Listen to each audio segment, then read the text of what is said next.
Welcome councillors, staff and gallery to the December meeting of council. With opening the meeting, we meet here in the spirit of respect, cooperation and collaboration. We pay tribute to those who have come before us as we seek to grow our understanding, our connection, our knowledge and our heritage and culture. We pay respect to the traditional custodians of these lands and the European settlers whose customs and traditions have been passed down through 6 generations. Councillors, we have 2 apologies from Councillor Priest and Councillor Hearn.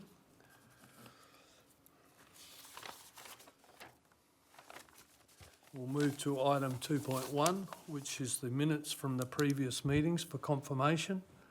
And they are the council meetings held on the 18th of November 2025, and a special council meeting held on the 3rd of December 2025, and a special council meeting held on the 4th of December. So, Councillor De Vries and seconded Councillor Lane. All those in favour? Carried. There's some matters there in regard to arising from the previous minutes to do with the community battery proposal at Stockwell and the public consultation update and a call for nominations for the character area working party, and I believe that's been extended for a little bit longer. No, that's all fine. Yep. May I just bring your attention to item 2.1.2. I don't believe that meeting occurred. the third, Wednesday the 3rd was moved to the 4th. 2.1.2, yes, you're right.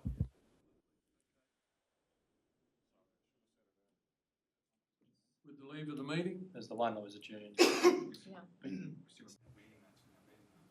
still got to, that's true. You've still got to pass the meeting notes because the meeting was adjourned. Oh, okay. Because of a lack of a quorum. Okay. That's true. I reckon I've done that twice in 15 years in local government. So we're all good. We've moved and seconded and adopted that, but thanks for that.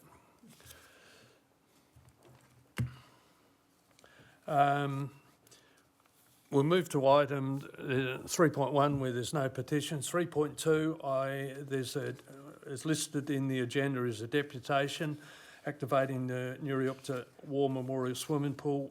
That deputation is no longer, they've contacted us and they're no longer coming in, so we'll catch up with them at some stage, I assume. There's no questions on notice. Mayor's report on page 7, 4.1.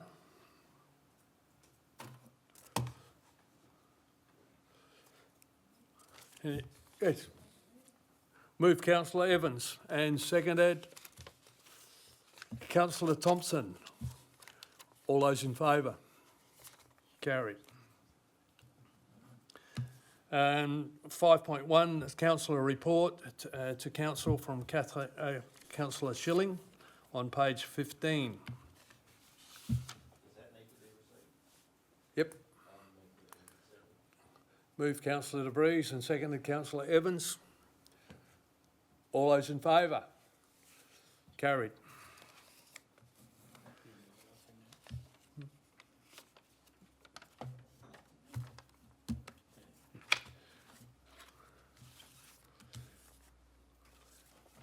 We go to the matters arising, and item 6.10 highlights the 2025 Premier Certificate of Recognition for Outstanding Volunteer Service. And I'll call up Norma Rogers-Baden in a moment, but with that in mind, Norma, I understand that 200 hours of volunteer work in the past 12 months. You've also been very actively involved, attending training, developing lots of opportunities, and you've been a great support for the Tour Down Under, the Gather Round, as well as the Barossa Vintage Festival. I understand from all your colleagues that you're just a splendid, wonderful person. So, and that is really great. But of real note of interest here also was that you've also generated over 37,000 in booking sales for local tour and accommodation providers, which is a really great tangible impact for the region. So sincere thanks and congratulations. So come on and up.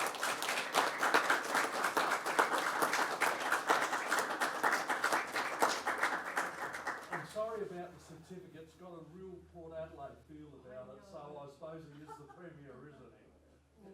I'm a high supporter. So am I. Do you want to come in here and we'll get a photo? Glad I changed from shorts to long pants. Yeah, I bet you are.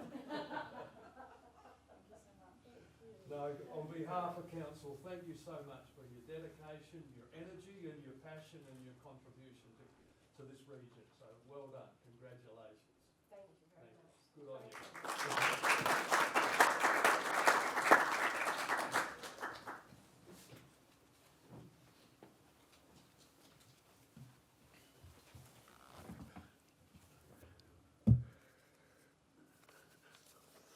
We'll just go back to those matters for information. Is there any questions? If not, I'll move on.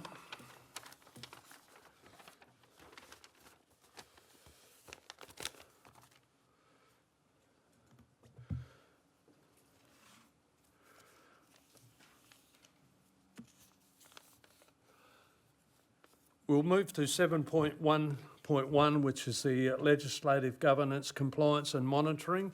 Automation on page 127.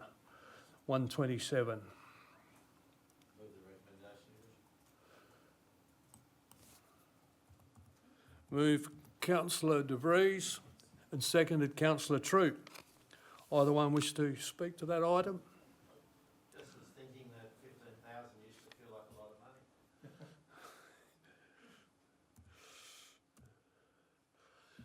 I'll put the motion. All those in favour? Carried.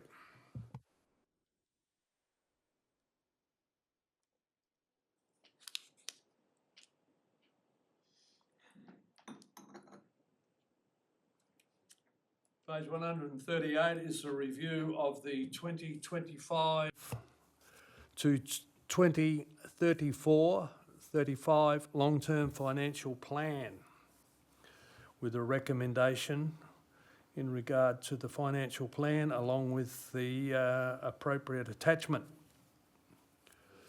Move Councillor De Vries. Seconded Councillor Angus. Either one wish to speak?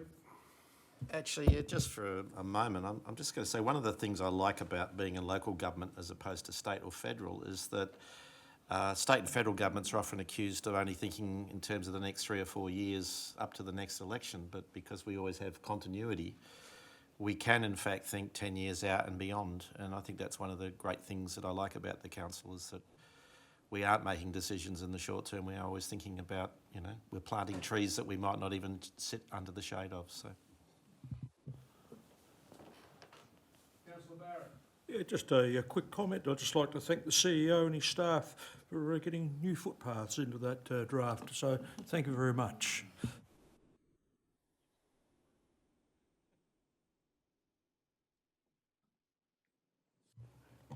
No further comments? All those in favour? Carried.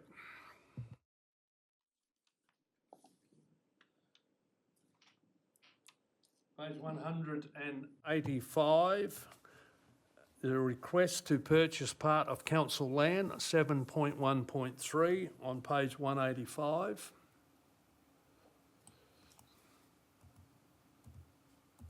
And it's really just that council, having reviewed the application, undertake the preliminary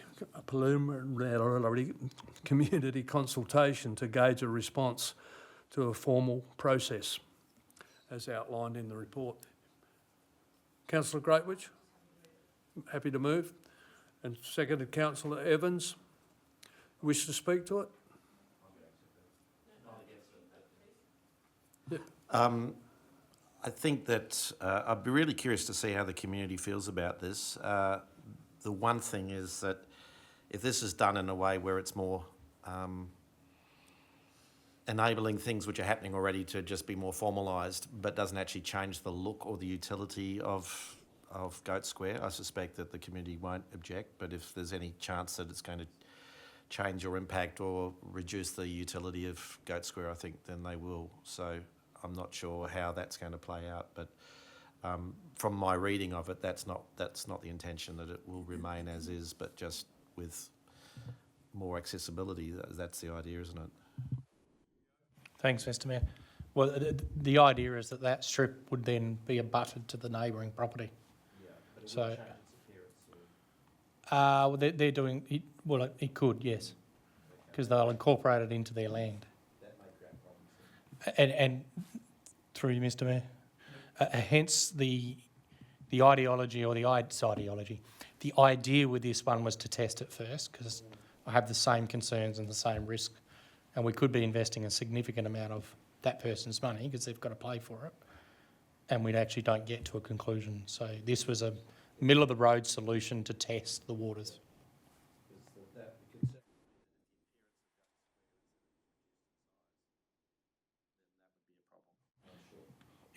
Through you, Mr Mayor. Yep. Thank you. Councillor DeVries, what would happen is where that current retaining wall is, that would then become the end of our land. No, I understand that, but it's what would happen with the rest of it. Would it look different? Well, it could. We would no longer control that because it wouldn't be our land. May look better than it does at the moment. It's terrible. Well, again, these are the things we need to tease out. Any further comment? Mover wish to? Okay. All those in favour? Carried.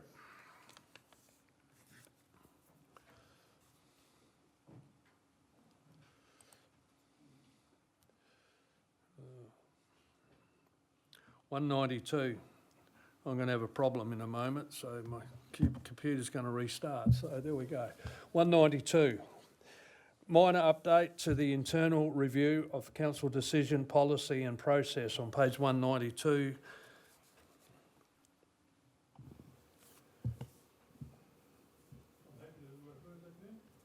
I just had I have a question. Councillor Shirley. I was just curious as to the company that provided that report and what the cost of producing a report like that is, please, if I may, Mr Mayor. Sorry, Mr Mayor, which report? The housing affordability report. That's a couple more items. No, we're not on that one. Oh, aren't we? No. You're- Oh, sorry. Internal review of council's decision policy. Like normal, Councillor Schilling, you're ahead of the game. Oh, I am. I didn't write that on my page, that's why.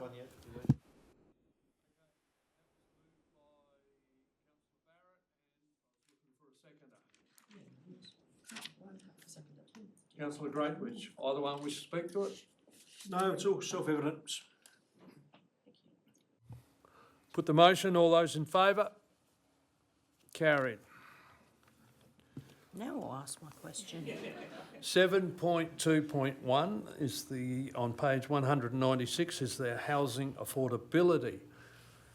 Councillor Schilling. Thank you, Mr Mayor. Through you, Mr Mayor, may I ask the question of the company Urban Exchange and what the cost is of conducting them to carry out this kind of work, please? Thank you.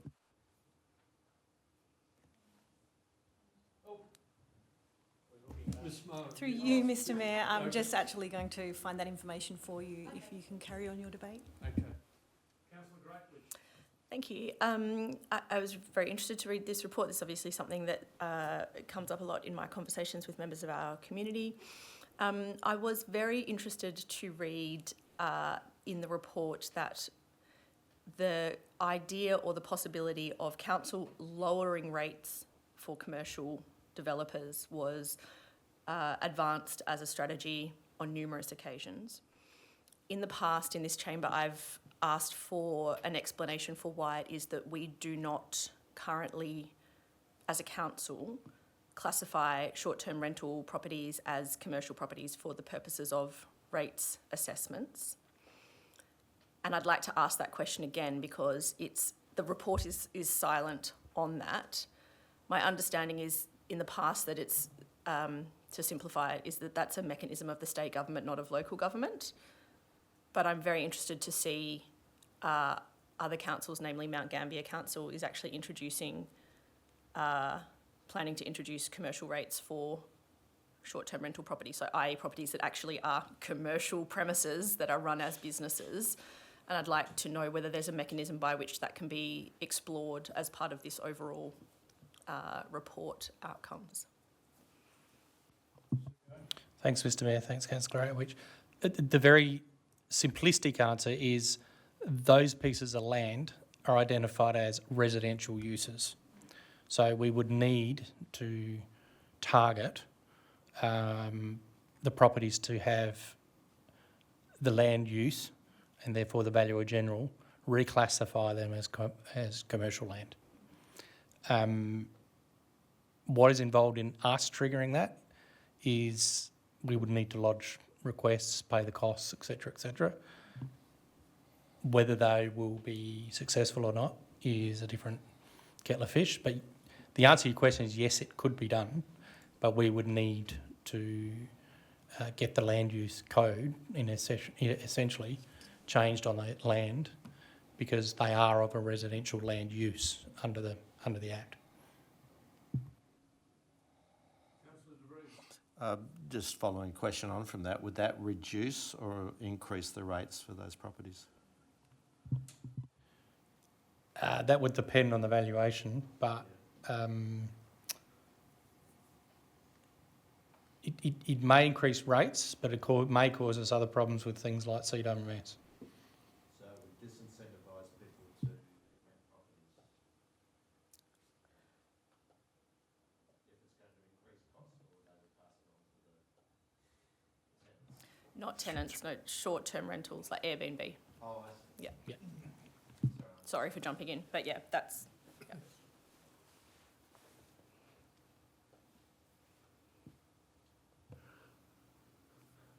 Okay, I'm looking for a mover and a seconder. If there's no, Sorry, may I ask a follow-up question? yes, sorry. Would it be possible for, as part of this process, again, I appreciate that there are costs and processes, administrative processes that are involved, but I think the fact that there are mechanisms that exist that can impact potentially on this, and this is part of this report, is exploring what this is it possible for the relevant member of our executive to speak to the relevant member of Mount Gambier Council's executive and have some sense of what the process is that they're following to do this? Because there are some caveats against their framework, which is that it must be rented for a certain number of days per year, so it's not just a wholesale gathering up of every property that's ever been used as an Airbnb. There is a framework around it. So I'd just be very interested to understand if this problem has been addressed, if there are solutions to this problem that are being explored out there elsewhere in the state. I think it is probably a really cost-effective way of us exploring that, is to seek that information from one of our fellow local government organisations so that we have that data or that information available to us in making decisions. This is something that I've been advocating for a very long time. I have no idea why it is that if you run your house as a business, you don't get rated as a commercial property. So I'd be very interested to see what schemes are being administered elsewhere in the state. Happy to.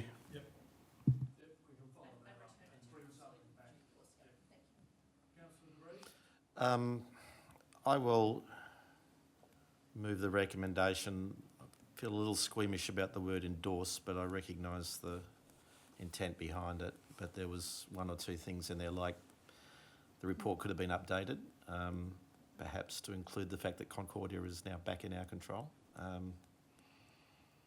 But other than that, yeah, I'll move the recommendation. And I'm happy to speak to it as well. I was just going to second it, Okay. I'll get a second. Councillor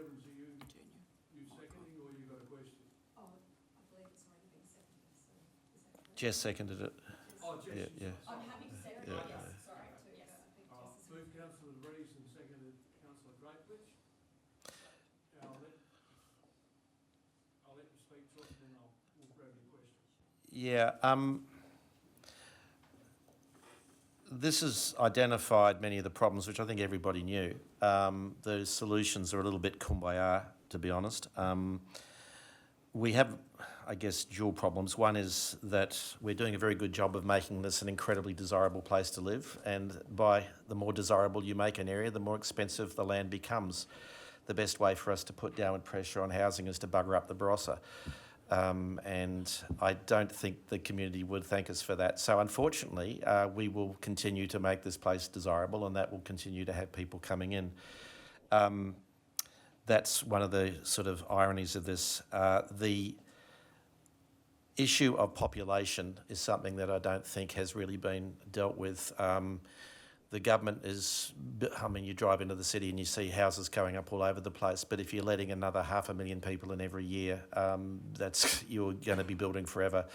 And I think that's not just at the state and federal level, but also within the Barossa. There is going to be a point, unless we say, okay, all of our towns are going to grow to 20,000 and beyond, that they will get filled up at the rate that they're going. And I think that after the next election and the next term, that having a mature discussion about population, literally saying, okay, there was going to be ultimately a cap. I don't think 20,000 is going to be the number. It's probably going to be less than that. It might not even be 10,000. It might be more like 7 or 8. Well, if that's the case, some of our towns are going to get dangerously close to that very, very soon. There will be a point where we actually say this town is full. And then so we may have to be looking outside of the Barossa GI to other areas. It may be that not everybody gets to live in the town that they want to live in. This is a common feature in Adelaide, that often you don't live next to where you work. You sometimes have to commute for 20 minutes, and that may become the sad reality of a place like the Barossa, where this, as I said, is a highly desirable place to live. Those are the sort of things we need to think about. The other thing is housing affordability. I think also, I know the government meant well with their changes to rental accommodation, but what they've managed to do is drive out a lot of landlords. We should be, in fact, encouraging people to become landlords, not discouraging them. I actually declare I have a property that I rent out, and as a result of that, the rates of the property has gone through the ceiling. And I've been advised by our agents, the new agents, because the old ones got out because they couldn't afford to stay in the business because half their landlords had left. But they've said that you have to do this because now the rules are you can't actually tell the tenant to leave if they don't want to go. And that's creating even more problems. So what we're going to see is even more of a shortage of rental properties in the Barossa. It's never been particularly good. When I came here 35 years ago, it took me 6 weeks to find a place. So it's never been easy. And I don't see that situation getting any better. And sadly, most of what we have in this report is just shuffling the deck chairs. It's not going to make any serious changes to the situation. So I'm not sure what the answer is to that. I can see why this is all being done. But I think the conversation, if the state government and the federal government are serious about this, then they're going to have to start thinking about tax policy and about incentivisation and so forth, and maybe population needs to also come into the mix. Councillor Groves, I'll just get you to turn your mic off. Thanks, Mr Mayor. 22,410. 22,410. 10 cents. No, $22,410. Thanks. Move the decimal place. Councillor Greatwich. I agree to use the poetic phrasing. It's a bit kumbaya. I also think that it is correct that there are very large forces at play here. So, for example, when you look at the demographics in the Barossa, one of the challenges that we have is quite an aged population. There are very significant state, predominantly federal government funding initiatives in place to support older people to stay in their homes. There's some very interesting reporting that's been done not in our council region but in other council regions as to the number of elderly people who are living in 4 or 5 bedroom houses which once would have been their family home, but because there are such strong supports for them to remain in their home and our nursing home system is in such utter disarray, if I was an elderly person I would absolutely want to stay in my own home with government support for cleaning and gardening rather than going into a nursing home. But the fact of the matter is then those properties sit predominantly empty. That's just one illustration of these broader, much more significant demographic, economic factors that are in play. But I think that more than anything should encourage us as a local government area to pull those levers that we can. So this is a bit kumbaya, absolutely, but it is also correct that there are initiatives, frameworks, programs that are being rolled out in other local government areas, not state, not federal, at council level across Australia that are designed specifically to impact things like housing affordability, design initiatives for subdivision of larger blocks, allowance for granny flats, tiny homes, alternative building structures, that sort of thing. So there's a lot of non-specifics in this report, but I think as a chamber we should continue to advocate for very tangible change where it can occur. And the final thing that I would say is that I guess what I'm doing is advocating that this stays forefront in people's minds in the hope that when other initiatives perhaps become timely, we can jump on them. It is true that we sort of quite consistently hear that this is a matter of budget, it's a matter of priority, it's a matter, we've got money, we just have to decide where it's going to be spent. And I think that in a council region where we can spend tens of millions of dollars on sporting infrastructure, there is an argument that we could also spend significant money, make significant investment in things that will tangibly improve the quality and security and the quality of life of people who live in this region. So when that comes down the pipeline, as it will in the future, that's the thought that I would like for my fellow elected members to have in their minds.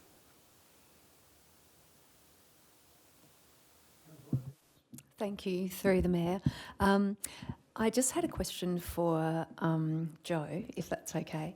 Just to ask, with this report, there are a number of recommendations, as have already been mentioned. And do you know at what time we'll actually be able to revisit this and actually action something moving forwards in the next sort of short-term period? Through you, Mr Mayor. We've highlighted the 6 items that we have because they're relatively low cost impact and to give us some essentially runs on the board or some direction for our staff in making some headway. If we were to bring forward or prioritise any of the other recommendations or explore them further, they would need to be part of the budget submission process. Where there's an item actually on the agenda tonight speaking to that process. We will keep working towards bringing forward these actions where we can, where they align with our existing commitments through business as usual. We do have our economic development team who has this as part of the local economic development plan. Our planners will be working on developing up the housing strategy more broadly as part of our state objectives and responsibilities.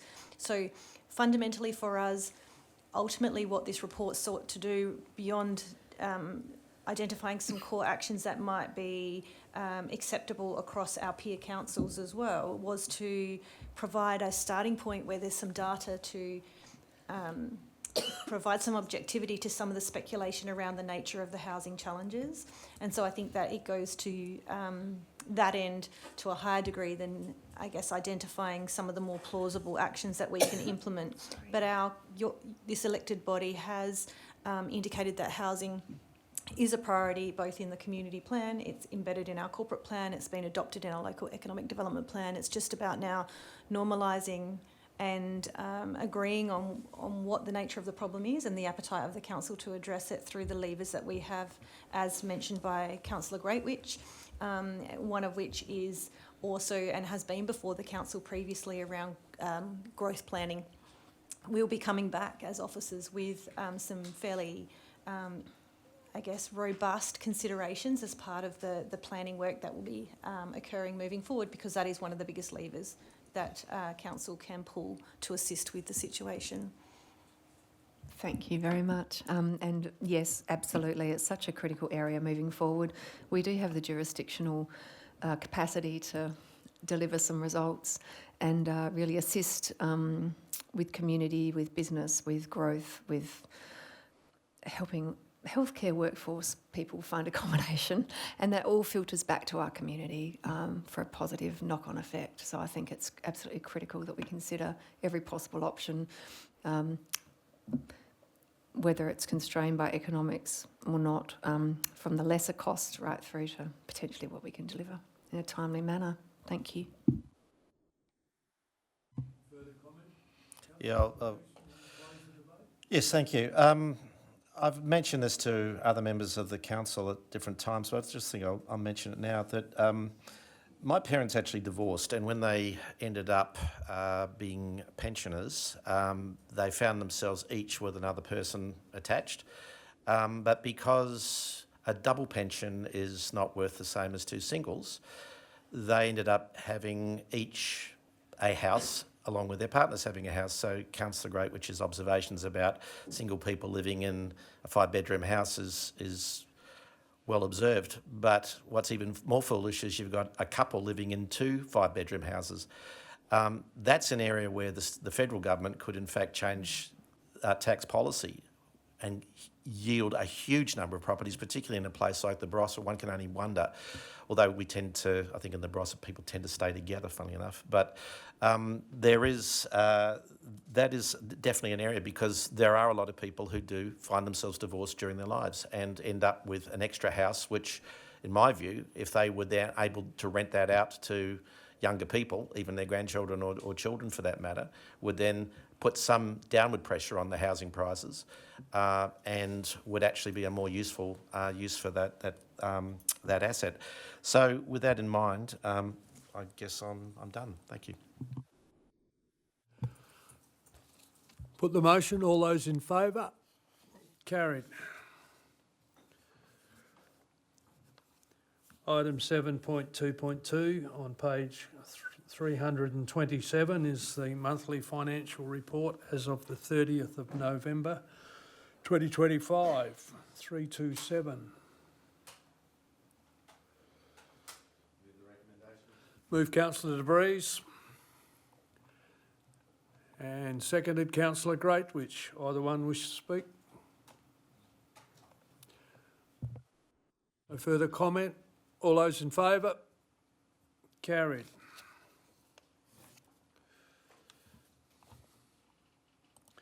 Item 3.2.3, the 2026-2027 annual business plan and budget, and 2026-2027 to 2035 to 2036 long-term financial plan timetable and assumptions, and with a lot of detail and a lot of discipline. I have a question, please, Mr. Yes. Mayor. Councillor Schilling. Thank you. Through you, Mr. Mayor, I just have a question on, could you please, CEO, confirm that what I'm voting on, I'm a bit confused about the timeline, because it says, the timeline says depending on whether we agree. So are we agreeing to no new initiatives in this motion, and then that timeline becomes irrelevant? Because I would still like the opportunity to discuss some of the items in the new initiatives pending the report that's coming from Mount Pleasant Tallunga Park in January. So that's what I'm So a that, bit... sorry. Could you just Thanks. clarify that, please? Yep, thanks, Councillor Schilling. It's saying no new initiatives with conditions. Right. So there's obviously there's a raft that have already been put forward, Yeah, of which that is one. which is, yeah. So in the attachment it says we still need to do that piece of work. So that will come forward in January. Yes. And there's a few others in that list that I'm saying that I know people will want some new initiatives done. but it also says there that if there's a priority that is you believe is critical, let's say if it was the last debate item, the debate item before, and you wanted to spend some money on housing policy, then what I'm saying is you can do that, but you need to find some offsets, unless, of course, you want to set rates higher. So in that attachment, it absolutely identifies things like the resolutions that have already been made by council. One of those is Mount Pleasant. Another one of those is the flags. There's a piece of work in there for, because I thought the pool was going to come today, so I thought you'll want me to do something around that. And there's a couple of others in there which I can't remember off the top of my head. So we would assess those, and obviously there's the list there that have already been identified. So they stay in terms of they would be done. But what I'm suggesting is you wouldn't bring anything else forward unless you're offsetting it with something else. Or we've got to do it legislatively, or it's critical. So that timeline stays as it is if we approve the recommendation as it's written? Yep. Thank you. Yeah, thank you, Mayor. I'm like Councillor Schilling, I'm just after clarification. And this is in light of the motion I put up in November about maintaining the Mount Pleasant Oval to a particular standard. So with this particular motion, that won't impede the Oval being maintained between now and 2026 when the next football season takes place. Because what's going through my mind, I've seen on Facebook that they've already scheduled in the grand final for the Mount Pleasant Oval. And the last thing I want to do is to start putting roadblocks in front of that particular footy club at this stage. Through you, Mr Mayor, thank you. Thanks, Councillor Barrett. What actually council has passed is not given them permission to do anything. What they've actually passed is for me to bring back a business case on the use of that oval, subject to the conditions of a compliance with SANFL. So that work is still happening, absolutely. So that will come back at the January meeting for you guys to then give me a direction what I do from there.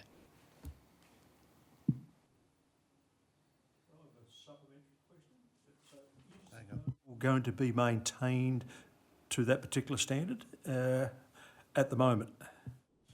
Through you, Mr Mayor. Thank you. Councillor Barrett, what is currently approved is the current level of service. What you've asked me to do is go away and do a business case for an increased level of service to that standard. You actually have not approved them to currently use the facility post its current licence and lease. That's what the business case says, and then we bring that back, and then you're going to instruct me if you want me to spend that money.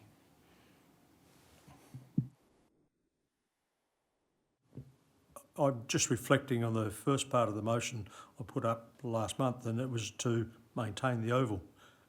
And then I subsequently approved your bit about the business case, but the first bit I was quite specific about maintaining the oval.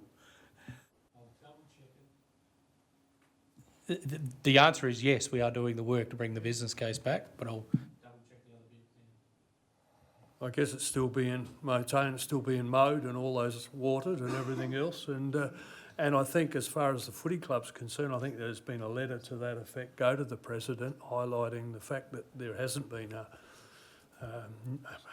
an allocation of additional funds at this point.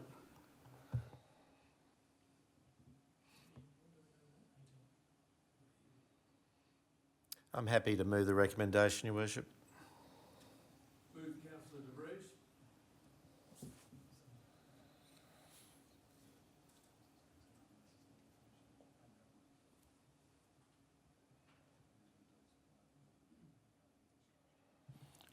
Vries. My interpretation is correct.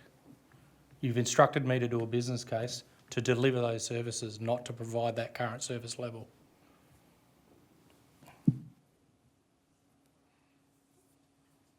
I have a mover.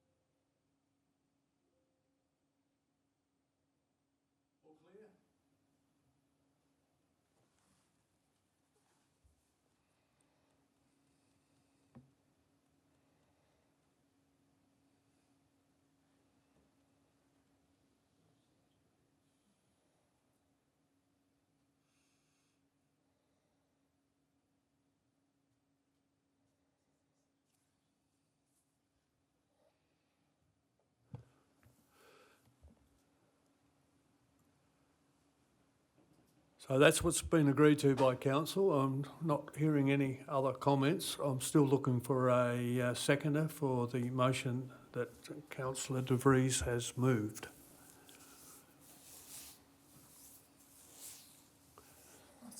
Councillor Troop, seconded. Councillor De Vries. Thank you, Your Worship. Yes, we're still going to be spending a significant amount of money, and it does look as though there's $100,000 potential going to go to Mount Pleasant if that is in fact what this council decides is a good use of funds. That debate will be had no doubt in January. We've also talking about $1.6 million for a bridge, and so on and so on. So it's not like we won't be spending a lot of money. And the other issue, of course, is that there's a limit to how much we can physically deliver during that period. So with the fact that we're still trying to finish off the culture hub, I think we're probably, if we were to give the council or the staff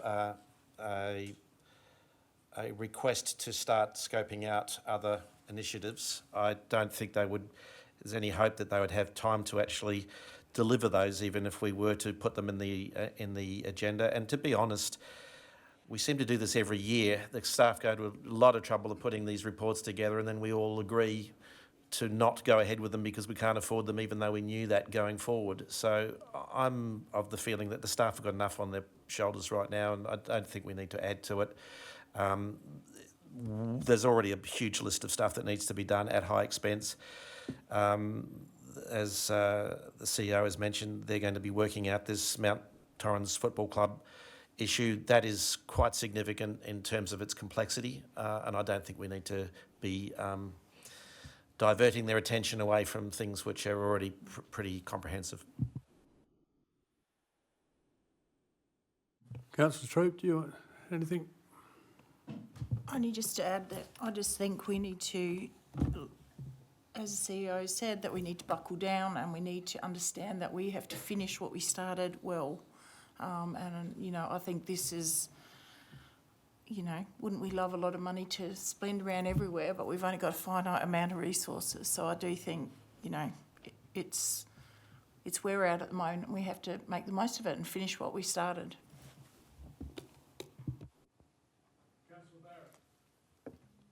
Keep it very, very brief. Whilst I might not like the recommendation, I will be voting in favour of it. Any further comments? Put the motion. All those in favour? Carried.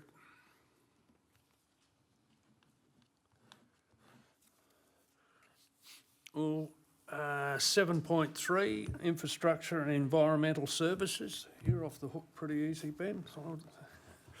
7.4.1 is on page 338. That's the resignation of council member on the Barossa Assessment Panel Board with accept the recommendation and with a further resolve to seek an independent member. I have a question, Your Worship. Councillor De Vries. Councillor Hearn's not here. Has anybody spoken to him about this? I'm sure the CEO has. And can you update us on what his preference is, just so that we're making an informed decision? Through the Mayor, thanks Councillor De Vries. So I spoke to Councillor Hearn to let him know this report was going up and what the recommendation was going to be. And Councillor Hearn did express an interest in remaining on the panel.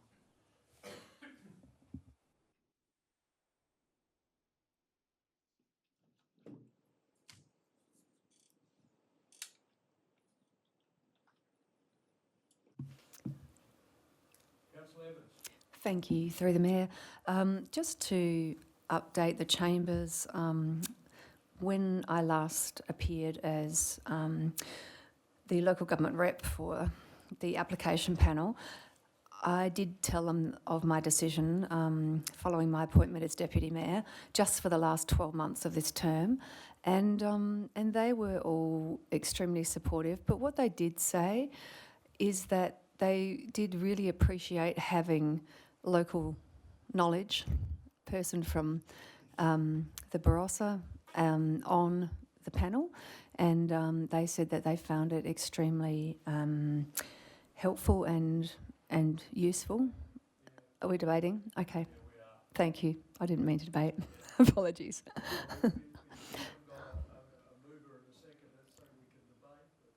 Okay. Yes. Thank you.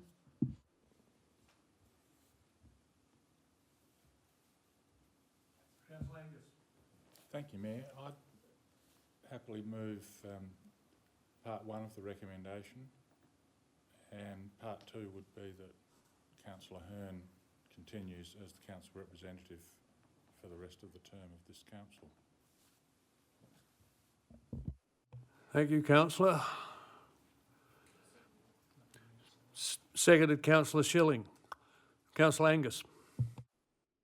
I believe it's important that the elected members maintain some representation on that committee. I've always maintained that, and I think that has been the feeling of this chamber for some time. So Councillor Hearn is the one who has been a deputy for quite some time. He has a working knowledge of how it all fits together, and we should maintain representation. Councillor Schilling, do you wish to speak to it? No, I was just hoping that somebody had spoken to councillor Hearn, and if that's certainly the case, then I'm happy to. Councillor De Vries. Thank you, Worship. I must admit I'm happy to support this motion, but I do think that Councillor Evans has brought up an interesting point, and I spoke to her about this earlier today. Since they changed the rules so that members of this panel were unable to communicate with members of the community and help them with their concerns in regards to planning, Councillor Evans has indicated she's leaving the panel at this stage because of that very thing. She wants to have an ability to have more access towards the community and to be more accessible. I've adopted that opinion with myself for the last two or three terms, or however long since the rules were changed, because, and I would honestly say that of all the communications I have with the community, at least 50% of them relate to the panel. Although I will be honest, the last 12 months I haven't had too many gripes, but there have been issues in the past, Mr McVicker. But Councillor Evans makes an interesting point that the panel themselves recognises that there is a deficiency in the panel if she leaves, in so much as it won't be local representation. I think therein lies one of the main problems of the way the government has configured these panels.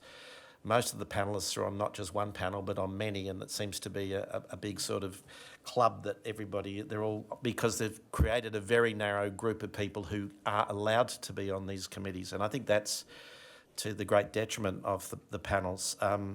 We talk about diversity, and then yet here is this instance where they're trying to limit the scope of people's thinking, and so much so that one of the biggest problems that when we were seeking to actually appoint members of the panel, and we did, I think, find very good panellists, but nevertheless, they're all from outside the district, and they have identified themselves that can be a hindrance to their ability to make decisions.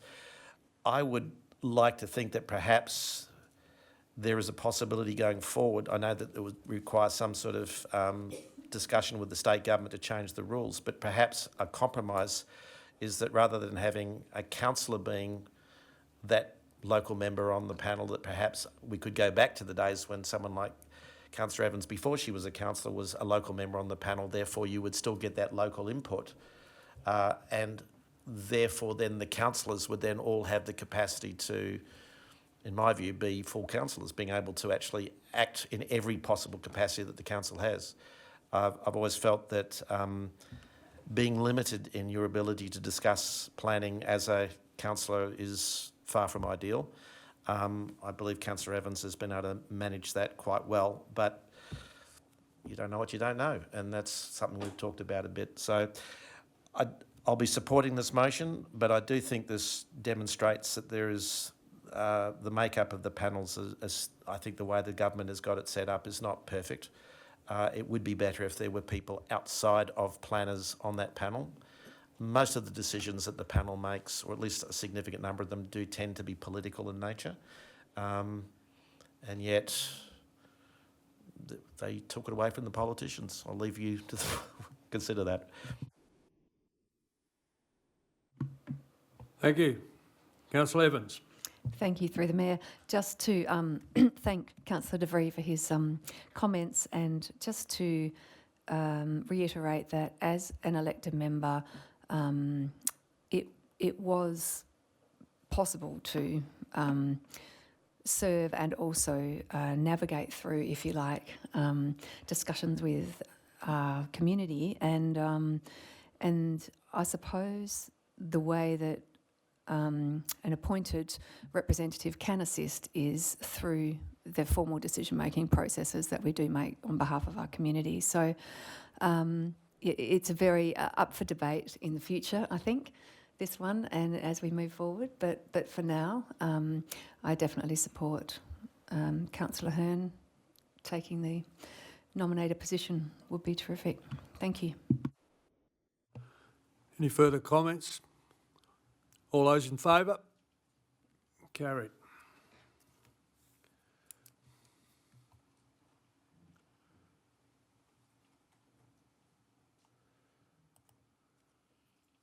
Item 7.4.2, the Southern Barossa Winery and Tourism Development submission to the Minister for Planning on page 342. I just might seek some clarification because the agenda item that went out late last week has been amended, and I might just seek an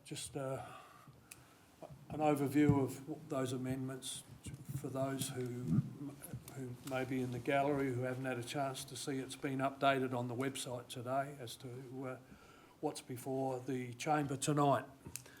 CEO? Thanks, Mr Mayor. There's only three fundamental changes. One was a pick-up on a merit-based assessment within the submission. Obviously, as we talked about at the workshop, we were trying to obviously make it neutral in terms of providing positive feedback to improve the development or build out issues that we saw with it as a technical level. The second one was, thanks to Councillor Angus, was bringing some more analysis into it around bushfire planning components of the development. And the last one was a summation to indicate that the council thinks more work needs to be done around things like scale and how it aligns to the Character Preservation Act.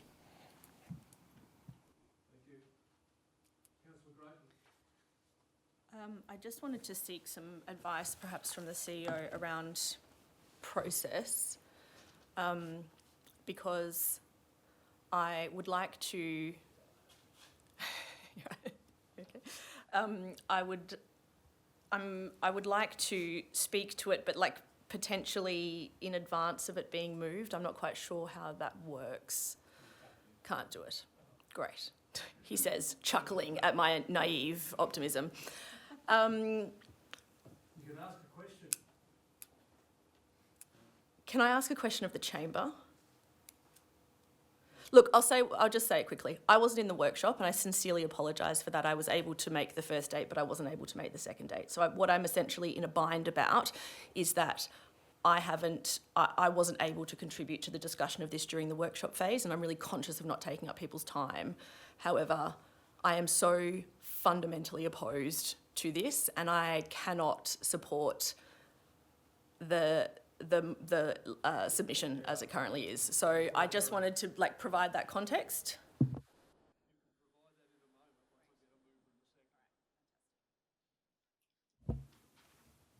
Are you looking for a mover, Mayor? Yes.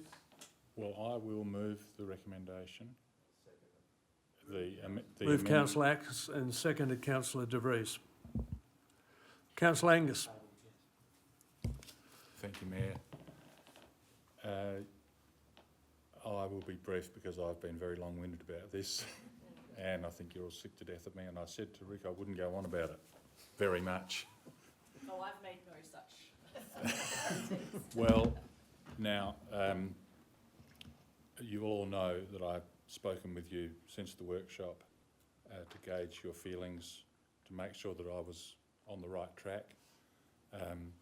I believe the submission that we have been presented in its current form is fair and balanced and represents fairly the views of this council, this chamber. I would have strengthened the last statement a little, but that wasn't to be. I've done that in my own personal submission, which I've forwarded to the Minister today. There's not a lot more we can do. We have highlighted the flaws in the argument as we see them. It is not our decision, I realise that, and I would have liked to have made the point that were we the decision-making body, I don't think it would have got across the line. And that is just to allow the Minister to know the feeling of A, this chamber, and B, our regard for the rules, the code, character preservation legislation, so that our ratepayers and residents don't think that we are just being walked over without standing up for ourselves. Anyway, I will be quiet and urge you to support the motion. Thanks, Your Worship. Yeah, I've been agonising over this for some time. Councillor Angus and I have been in conversation, as you and I have, Your Worship, and also with the CEO, trying to find the right balance. I think we all agree that the scale in that particular location is far from ideal. I am comforted by the fact that it could have been a lot worse than it is, and that there has been an element of cooperation with the developers, with the council, and I guess that has, what I'm hoping will come out of this is that we can maintain a relationship with the developers, so that if this does go ahead, that we aren't basically sidelined. There was a period under when John Rao was in the government where this council was very much on the nose and we were pretty much ignored, and our influence over planning would have been next to nil, and we would have had very little influence over something like this. So the fact that we actually do have a good relationship with the state government does mean that we are at least got some role to play in this, even if it's not the role that we would like. Such is the case. I guess my other concern is that I want to be able to provide an environment where, if developers are going to build or propose developments of this scale, which are going to be approved by the state government, that they won't say, let's not bother dealing with the Barossa Council, because if we do, they're just going to ignore us and they're not interested in being, what's the word?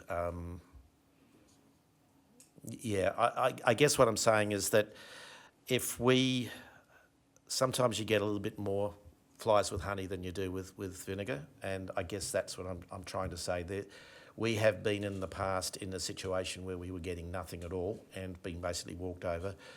Our relationship with the state government is much better than it was then, and I think as a result this council has more power now to shape development within the Barossa than we would have had otherwise.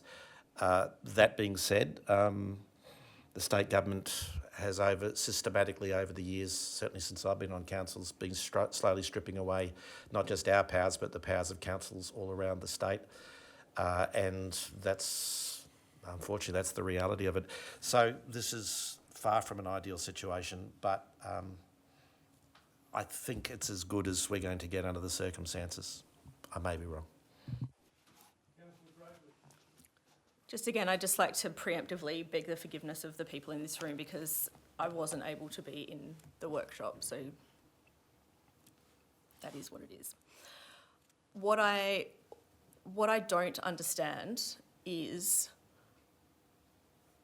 the submission as it's currently written goes under each subheading demand for the project, the size of the development, the Character Preservation Act, etc., etc. And under every single one of those paragraphs goes, yeah, it's way too big. Yeah, it's completely contrary to the Character Preservation Act. Yeah, demand, not sure. Oh, wouldn't it be great if they would release the report, but they don't want to and we can't force them. And then the overall summary of the submission is, oh, well, I suppose it's not as terrible as it could be. And I just am so frustrated that as an organisation who is responsible for representing the views of our community at this stage, right? I completely understand that once a decision is made, we are all behind that decision, and I am prepared to adhere to that, absolutely. But at this point in the proposal or the process, it is our job to act as a conduit between our community and the state government in this regard, because we are sending in a proposal. I appreciate what you're saying, Councillor De Vries, around, you know, having a position of influence, more flies. With my argument would be I don't want any flies at all, whether they come from honey or vinegar. But I don't see that our strategy of endless grace and collegiality is actually helping us shape anything at all. That's not getting us anywhere. That's not improving anything. It's not giving us a stronger voice. And maybe it is in areas that we aren't necessarily related to this. What I really would love to have on the record is a couple of key points. So again, please forgive me. I just want to enter this into the record. First of all, the demand for the project. There is no demonstrated demand for this project. Absolutely none. The idea that the regional visitor strategy, which expired in 2025 and has been slightly revised and evolved and put back out again under exactly the same branding, which is now 6 years old, is being used as a basis to say that there is demand for this project is patently false. That is wrong. If you actually go back and have a look at the regional visitor strategy, one of the things that it does say is that an objective for the Barossa tourism region is to foster the development of an iconic 5-star accommodation. 1. Not 6. How many have we got coming down the pipeline now? 1. There is not a single shred of documented evidence that any person has been able to give me that says that there is demand for this project. And the idea that the developers would be able to have a scoping study which is kept confidential is just absolutely laughable. I cannot believe that we would not call that out in this submission to say, how on earth are we supposed to accept their word for something that they're not actually releasing to the public? The fact that the size, the scale and scope of the project is so significantly outside of what is actually proposed, that it flies completely in the face of the Character Preservation Act. The paragraph in here in the submission says that the EIS states that the proponent seeks to embody the tangible and intangible values of the Barossa region through every layer of its design and delivery. This development is the antithesis of the Barossa's character, tangible or intangible values. So they can build it from wood and stone and lime-washed clay, but the fact that we're going to stick it on a virgin hillside, its existence contradicts that idea. Why are we just saying, oh, the fact that they'll make it out of wood and not, steel and concrete somehow softens it? I don't understand why we're allowing that to go through. I just wanted as well to go back to, in terms of demand, the fact that the demand paragraph speaks only about the accommodation side of things, but actually this project is ostensibly a 500-tonne winery. So there's no discussion here about what is the demand for a 500-tonne winery. And I know that their argument is that it's the relocation and expansion of an existing winery, which again, they refused to tell us who that is. Frankly, if you are somewhere out in the world in 2025 in the Barossa going, you know what, 500-tonne capacity winery on a greenfield site, I'm going to build it and I'm going to make it pay, I'm going to make it profitable so that it can employ all of these people and bring all of this undisclosed economic benefit to the region, you need your head checked. We are in the midst of an unprecedented, yes, unprecedented oversupply of grapes and wine in this country, in the midst of absolutely unprecedented international downward pressures on the Australian wine industry, and we're just going to take as read that someone's going to build a 500-tonne capacity winery on a virgin hillside, and we're like, oh, it's not as bad as it could be. Sure, no problem. That is absolutely disingenuous, and the fact that it's silent on that, I think, is not acceptable. The final thing that I really want to highlight is around the bushfire risk. And I would note that there's actually an error in the submission, which I think is really important that we correct. The submissions that currently stand state that the bushfire risk assessment recommends that the site be closed on declared days of catastrophic danger. However, the assessment actually recommends that the site be closed on days declared both catastrophic and extreme. So the developers EIS say that they will close on catastrophic days, but they're silent on extreme. Now, I don't want to throw every large corporation under the same bus, but I think that we've got pretty solid historical evidence of the idea that companies, corporations, tend to make decisions based on a different set of principles and ideas than just purely doing everything for the right reasons. So the idea that at full capacity, with the winery, with the accommodation, with all of their hundreds of staff that they're going to employ, that there's potentially 1,000 people on this site on an extreme bushfire day, where they might decide, we put some extra fire extinguishers around, it's not so bad. What's going to happen? How are 1,000 people going to get out of this site? Let alone how are the fire trucks going to get in? How can we possibly, I cannot in good conscience sit here and approve anything that goes to the minister to say that this is endorsed by this council. And that is the last thing that I'll say about it. Thanks, Councillor Greatwich. I got there in front of the button. I could see you reaching for it. You mentioned the lack of demand, but you've got 1,000 people out there, so. And to be frank, as an ex-group officer, I wonder why they'd even contemplate closing anything, because on what I understand of the township of Williamstown, we've got only 200 metres from scrub, so. Yeah, look, if they put that in their document, that's it. But I'm not really warmed up about the whole bushfire thing. Councillor Evans. Thank you, through the Mayor. Could you please refer me to where in the council submission it discusses bushfire? In the draft letter that we've been provided with in the agenda? Page 4, bottom of page 4. Through you, Mr Mayor. Yep. As I explained at I've the got beginning, the revised version I tabled with you today. There is a revised version that went out today. Oh, I'm sorry, I didn't even realise. I've had a flat out day. I just couldn't. I'm going, where is it? Oh, thank you so much.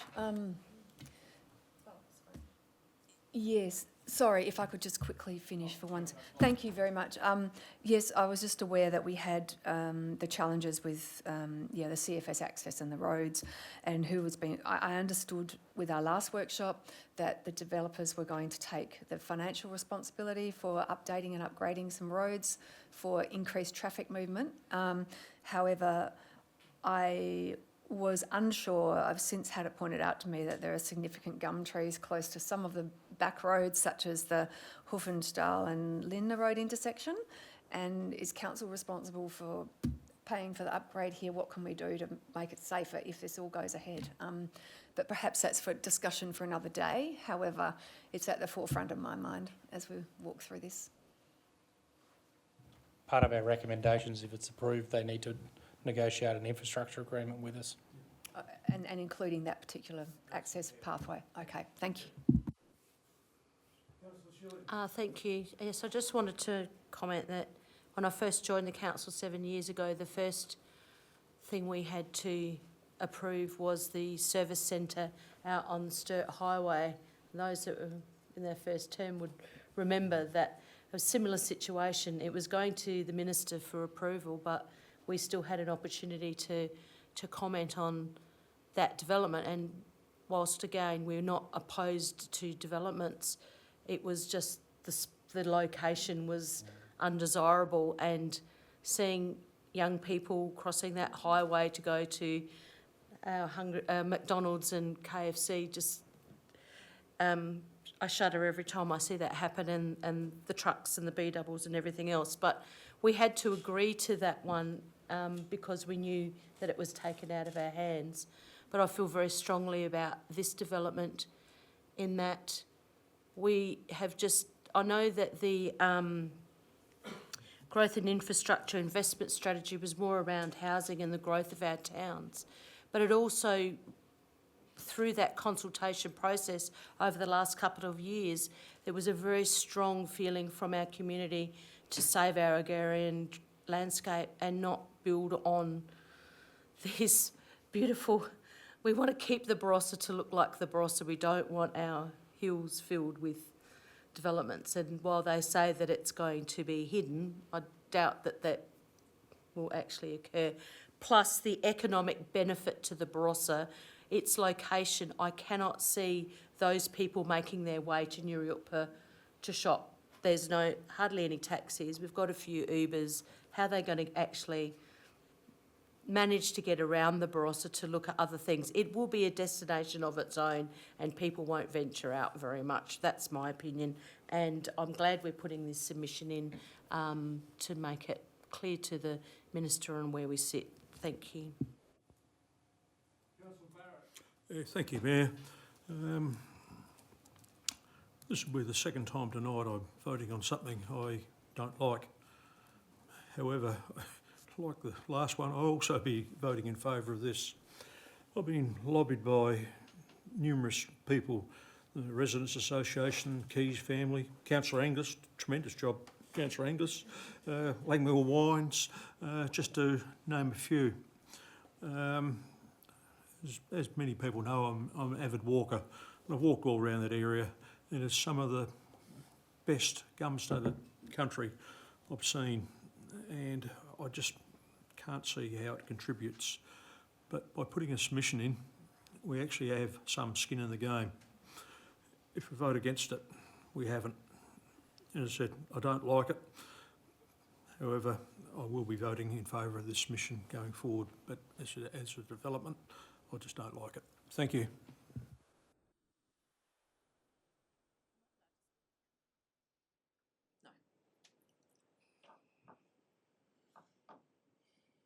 No further comment? Councillor Angus.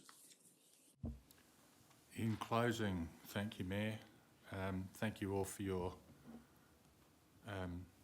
heartfelt, almost passionate,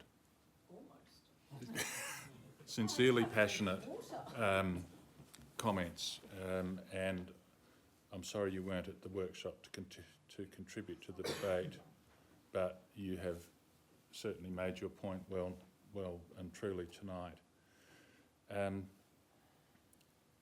There's not much more we can say. We're not supporting this. We are putting in a submission stating our position, and that's as long and short as that's the long and the short of it. So I think, as Councillor Barrett said, if you vote against it, you're basically not wanting to have a say.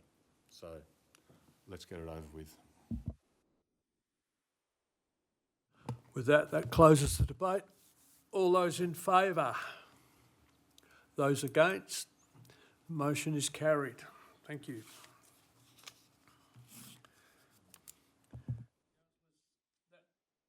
That now moves us to a confidential item, which is to do with the Concordia Land Development Management Report, the initial report and social infrastructure deed for supporting the land management agreement and financial modelling. A confidential item, and I would ask that, thank you, Gallery, and ask that we get a motion to move into confidence. Move Councillor Greatwich and seconded Councillor De Vries. All those in favour? Carried.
We'll just come out of confidence.